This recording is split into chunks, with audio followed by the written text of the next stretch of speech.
Okay guys, I'm getting over a cold, so if I sound a little different, just just ignore it, okay? Don't make fun of me, please. Oh, jeez. So Nikki Smedley, I don't know, played Lala both in voice and body. By the way, this isn't a Barney situation. The body and voices for the Tubbies were the same for all of them. Isn't that crazy? Wrote a book about her time on the show, and it's amazing because she goes into everything, like literally everything, even including how they flooded the Teletubbies set after filming Rap. But she said that was apparently planned from the start. Like, don't quote me on this in case I just misread, but she basically said like, yeah, it was in the original agreement for the show that afterwards the set would just be flooded out instead of it having been flooded because tourists kept coming to the farm and annoying the owners. Man, I don't even know what's really true anymore. Also, I think it's hilarious that there's an episode in the first season called The Helicopter where Tubbyland gets flooded out for the sole purpose of having CG boats ride through it. Like, it was some subtle foreshadowing of what was to come. Cherry, nice. Sit down. So who cares what you think? You are not my father! But it's so fascinating reading her talking about how the costumes work. One hand controls the eyes and the other hand controls the mouth. They really end there working with those suits. She talks about how the very first scene they ever filmed for the show was the watering can scene from I think episode 9, where she had to grip a watering can, but because the eye blinking mechanism was in her hand, every time she grabbed the handle the eyes would partly close. So Lala just looked like she couldn't care less about anything going on in the entire sketch. How does your garden grow? With silver bells and cockle shells and pretty maids. It's also just crazy to hear her speaking on how hard certain things were to film and then being able to look it up and have that clip so readily available, because a lot of the first takes for the show were kept in as the actual final product. Such as the opening sequence for every episode where Lala is so far behind everyone because Nikki had a hard time running up and down the hills, or the stamping dance where Tinky Winky was incredibly offbeat and couldn't figure nothing out and Nikki was like, bro, this dude sucks. Quick little segue from that, my favorite scenes were often these dance breaks where all four of them would just be doing a choreographed dance sequence with each other, just to some like delightful quiet music.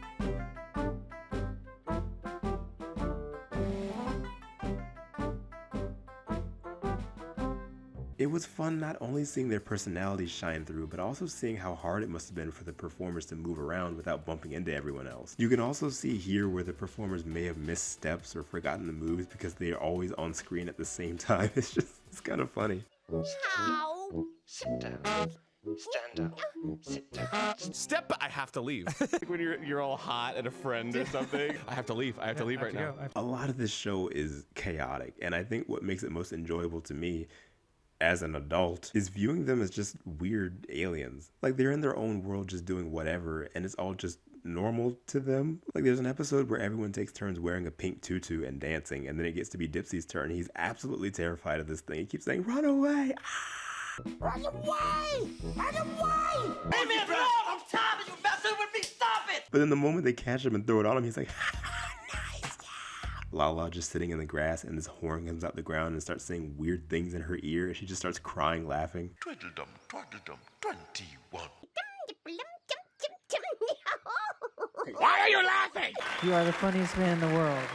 It's the most like turn your brain off and watch the funny aliens be funny type of show, and I find myself still skipping 10 full minutes every time because they keep showing the kids have their segments over and over and over and over again. But once you get to the Tubbies, there's no telling what's gonna happen. Also, yes, I did get to that band episode from the first season, and yeah, the band was entirely justified. Like, just watching this as an adult and seeing how they put this cutout lion with razor sharp teeth and a blank stare on the screen with close-ups and a scary voice coming in and out of frame for a long time too. Like, this bit lasts a little too long. But another question I got is, y'all was afraid of the lion and bear but then said nothing about the spider? Like, what? They did the Little Miss Muffet rhyme where the spider scared them all away, but the moment Poe came in, she beat that spider up, dude. I'm not even kidding. Fight it, yeah.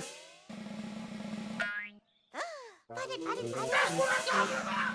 That's why he's doing this thing! I really thought I could just watch through the first season and just like re-immerse myself with it and just move on to the second season like it was nothing. But then I was looking through the playlist that they have officially on YouTube, and I was like, huh, this is going on a little too long. And then I looked it up. There are 118 episodes in the first season. Oh my gosh. And there's like 13 seasons or something? How did they manage to do that?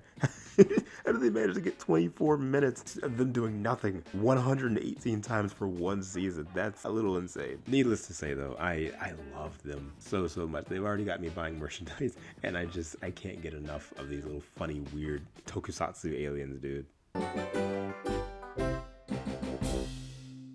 Amanda, Austin, Brandon, Chaco, Emilia, Helen, Ian, Luke, Matt, Julia, Savan.